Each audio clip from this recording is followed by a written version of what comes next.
ఈరోజు బ్రహ్మముడి ఎపిసోడ్లో ఏం జరిగిందో తెలుసుకుందాం. కావ్య రాజు వాళ్ళ అమ్మా నాన్న మధ్య ఉన్న సమస్యని దూరం చేసి వాళ్ళిద్దరినీ కలిపేసరికి ఇక రాజుకి తన మీద ఇష్టం పుడుతుంది. ఇక కావ్యను వెతుక్కుంటూ వస్తే తను గార్డెన్లో మొక్కలకు నీళ్లు పోస్తూ ఉండడం చూసి తనకి అక్కడే కూర్చొని సెల్ ఫోన్లో పాటలు పెట్టుకొని తననే చూస్తూ ఉంటాడు. ఇక కావ్యకి తనకి సైట్ కొడుతున్నాడని అర్థమైపోయి తనని ఏడిపించాలని, ఏంటి చూస్తున్నారు మీరు, నా నడుమును చూస్తున్నారా అని తనతో వాదనకు దిగుతుంది. నేనేం చూడలేదనేసి తను కూడా చెప్తూ ఉంటాడు.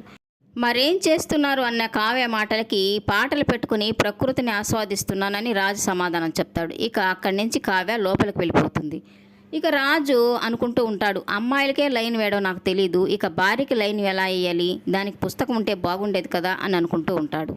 ఇక ఇదంతా గమనిస్తూ ఉన్న రాజు వాళ్ళ నానమ్మ రాజును అడుగుతూ ఉంటుంది, ఏం చేస్తున్నావు రాజు, ఇంతకు ముందు నుంచి నేను చూస్తూనే ఉన్నాను నీ వేషాలన్నీ అని తను అంటూ ఉంటే, అదేం లేదులే నానమ్మ, కళావతి కొంచెం ఓవర్ యాక్షన్ చేస్తే తనకి బుద్ధి చెప్పాను, సెట్ అయిపోయిందిలే అని రాజు అంటుంటే, ఇక రాజు వాళ్ళ నానమ్మ, సెట్ అయిపోయిందా లేకపోతే సెట్ చేసుకునే దానికి ట్రై చేస్తున్నావా, నేనంతా గమనిస్తూనే ఉన్నానులే, అయినా భార్యాభర్తల మధ్య చిన్న చిన్న గొడవలు ఉండడం సహజమే, కానీ ఎక్కడో ఒక చోట నీ ప్రేమని బయట పెట్టాలి కదా, మమ్మల్ని బాధ పెట్టినా పర్వాలేదు, కానీ నిన్నే నమ్ముకొని వచ్చిన కావ్యని మాత్రం దూరం పెట్టద్దు అని తను చెప్తూ ఉంటే, ఇక రాజు, నన్ను నేను ఎన్నోసార్లు ప్రశ్నించుకున్నాను నానమ్మ, ప్రతిసారి నా మనసాక్షి నాదే తప్పని చెప్తూనే ఉంది, ఇన్ని రోజులు తను వేరు నేను వేరు, తను నాకు సెట్ కాదు అని నేను అనుకున్నాను, కానీ తను ఎప్పుడు నన్ను మార్చేసిందో, తన వైపు ఎప్పుడు తిప్పుకుందో నాకే తెలియలేదు నానమ్మ అని రాజు చెప్తూ ఉంటాడు.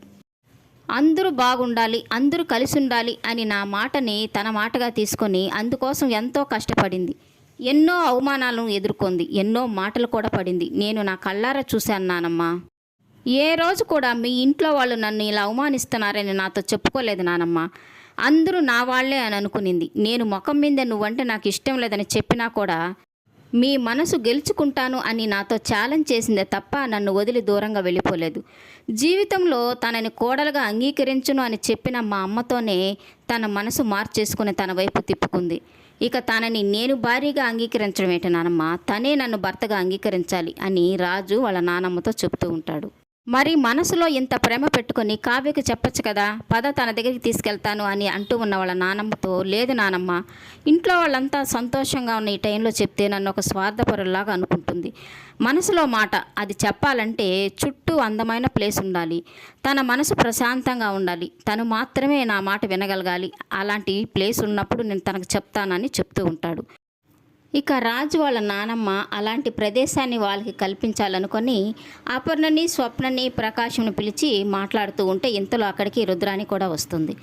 ఇక రాజు వాళ్ళ నానమ్మ, కావ్యకి రాజుకి శోభనం ఏర్పాట్లు చేద్దాం అనుకుంటున్నాను, వాళ్ళకి చెప్తే అందుకు వాళ్ళు ఒప్పుకోరు, వాళ్ళకి తెలియకుండా మనం ఈ పనిని సీక్రెట్గా చేయాలి అని చెప్తూ ఉంటే, ఇక స్వప్న గదిని నేను పూలతో అలంకరిస్తానని తను చెప్తూ ఉంటే, ఇక ప్రకాశము పండ్లు స్వీట్స్ నేను తీసుకొస్తానని తను చెప్తాడు. ఇక రాజు వాళ్ళ నానమ్మ అయితే నేను పాల గ్లాసులు సిద్ధం చేస్తానని తను చెప్తూ ఉంటే, ఇక అగరవత్తుల్ని అపర్ణని వెలిగించమంటే నా రాతే బాగలేదు, నేను చేయనని తను చెప్తుంది. ఇక రుద్రాని ఆ పని నేను చేస్తానని చెప్పడంతో, ఇక ప్రకాశము నీ రాతే బాగుంటే నువ్వు మా ఇంట్లో ఎందుకు వచ్చి పడతావు, నువ్వేం వద్దులేమ్మా అని తనని అందరూ వద్దని చెప్తారు. ఇక అప్పు పోలీస్ ఎగ్జామ్ రాయడానికి బంటిని తీసుకుని ఆటోలో వెళ్తుంటే వాళ్ళ ఆటోకి అనామిక కారు అడ్డంగా ఆపి ఇక అందులోంచి దిగి తనతో మాట్లాడుతూ ఉంటుంది. మీరు హోటల్కి వెళ్ళిన సంగతి నాకెలా తెలిసిందనుకున్నారు, మీరు అక్కడికి వెళ్ళగానే మీడియా వాళ్ళు ఎలా వచ్చారనుకున్నారు, మీరు రాగానే ఆ గదిలో తలుపు వేసింది, మీడియా వాళ్ళు రాగానే ఆ తలుపు తీయించింది ఎవరనుకున్నారు, అంతా నేనే ప్లాన్ చేశాను, మీకు ఏ సంబంధం లేకపోయినా అందరి ముందు అక్రమ సంబంధం ఉన్నట్టుగా అంటగట్టింది ఎవరనుకుంటున్నారు, నేనే అని తనతో చెప్తూ ఉంటుంది.